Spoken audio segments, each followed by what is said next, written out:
Marhaba ya halwin, kifkon اليوم, j'ai le plaisir de vous accueillir dans notre cuisine car aujourd'hui, je vais vous montrer comment on fait très facilement le hummus fait maison. Allez les amis, on y va!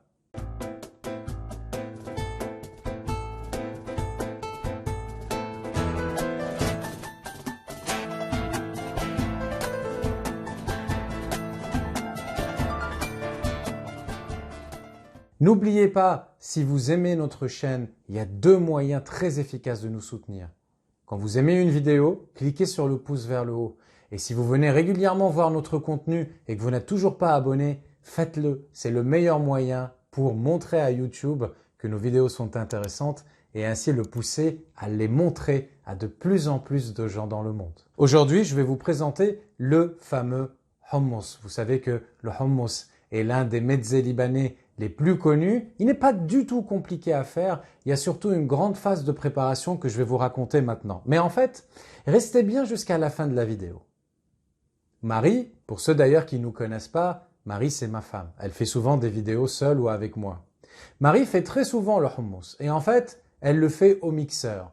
Comme font beaucoup de gens d'ailleurs, ce qui lui donne une consistance très aérienne, très mousseuse, que j'aime bien. Mais depuis que j'ai rendu visite l'été 2018 à l'un des fououels de ma ville, personnellement, j'ai changé d'avis. Je vous explique. Qu'est-ce que le fououel? Le fououel est un artisan au Liban. Il y en a un dans chaque ville, voire même dans chaque quartier, qui est spécialisé dans les fèves et dans les pois chiches. Les fèves, ça se dit foule, dont le nom fououel. Il fait les fèves marinées, qu'on appelle foul mdammas. Il fait les pois chiches, mais marinés aussi, donc entiers et marinés, ça s'appelle hummus balila. Et ce que vous avez devant moi, ce qu'on appelle en mode contracté le hummus, c'est en fait hummus bethine, c'est-à-dire les pois chiches dans la fameuse tahina, c'est-à-dire la crème de sésame que vous appréciez beaucoup, je le sais.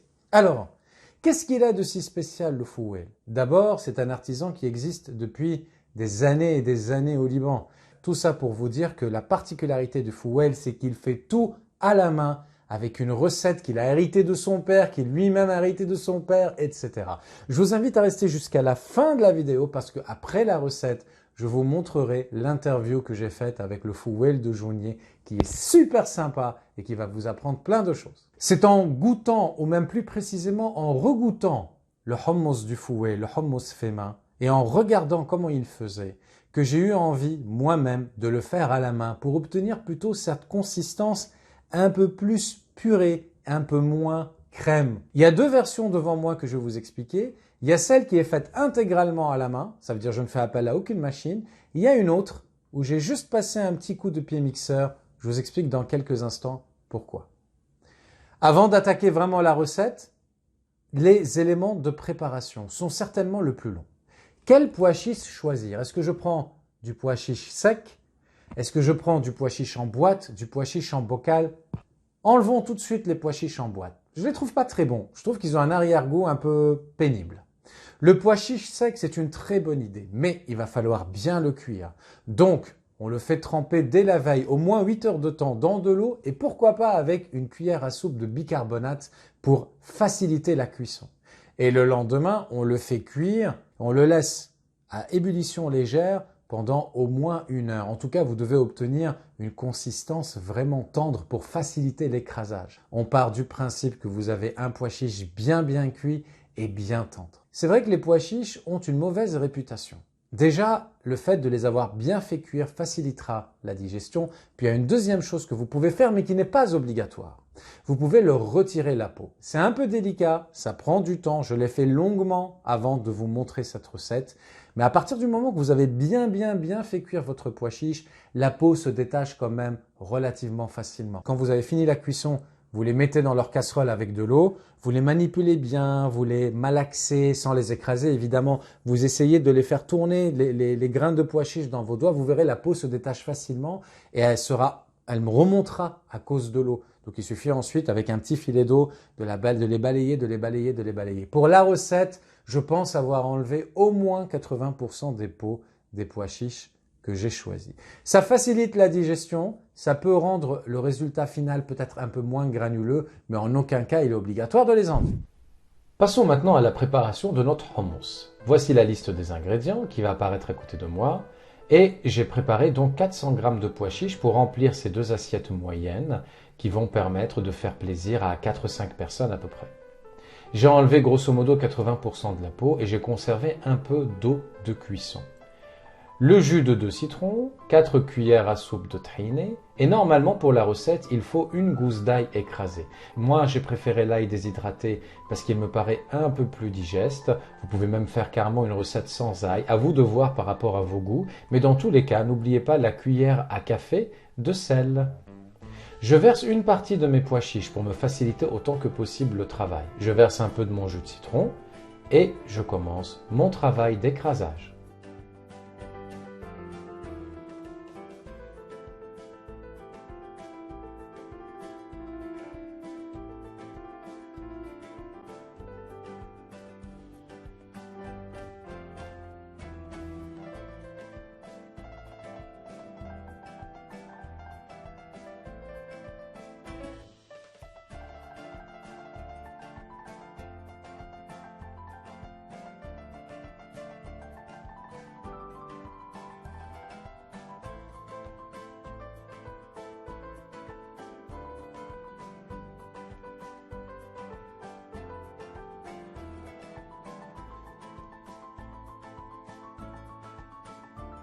Quand je suis satisfait du résultat, je mets le reste de mes pois chiches, le reste de mon jus de citron et c'est reparti. Essayez d'être le plus méticuleux possible pour écraser vraiment tous les grains. Si vous obtenez une purée qui vous paraît un peu dure, vous pouvez la ramollir grâce au jus de cuisson que nous avons conservé. Mais allez-y vraiment par étapes, hein. Hors de question d'obtenir un hummus trop liquide, il serait complètement raté.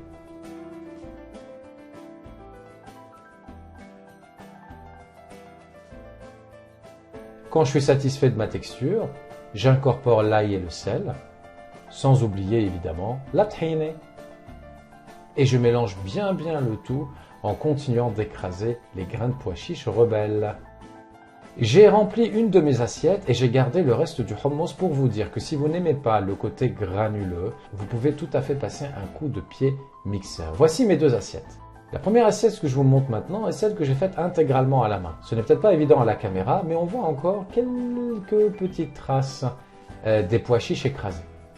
Je n'ai pas réussi à les écraser intégralement, mais c'est ce qui fait le côté travail à la main. Dans l'autre, c'est avec le pied mixeur, j'obtiens une texture qui me convient, qui n'est pas cette mousse qu'on obtient avec le mixeur. N'oubliez pas d'agrémenter avec de l'huile d'olive et avec quelques grains de pois chiches pour le décor. Et voilà les amis, la recette touche à sa fin. Vous avez donc devant moi les deux versions.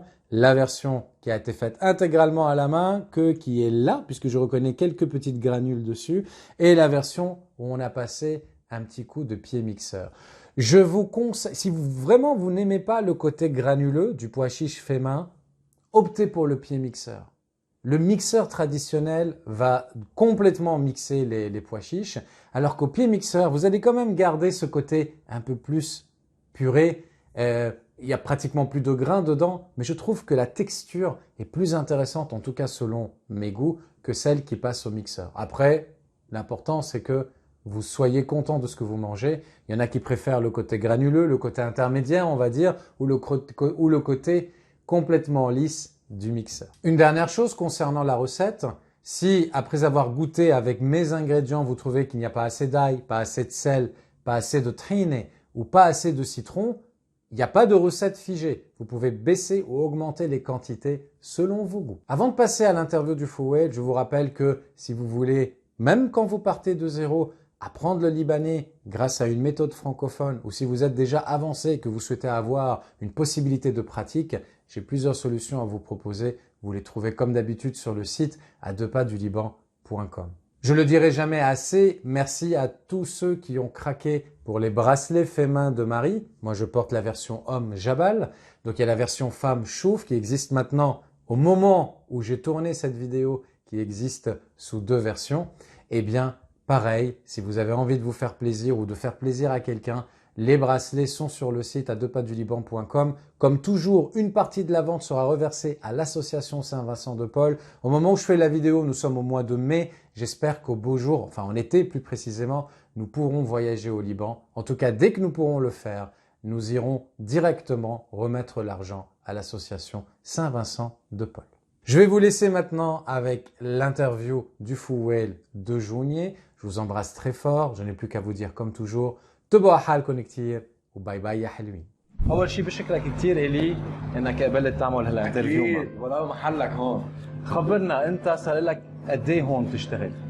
انا خبرك من البدايه. ايه يلا. البدايه كانت من 1902. هو حنا غصن عمه لبيي. اوكي. حنا كان هو الاساس هون بالمحل. حتى بعضه العيار المي هو زي مية الشرب العيار باسم حنا. باسمه اوف. باسم حنا لكنا ايام.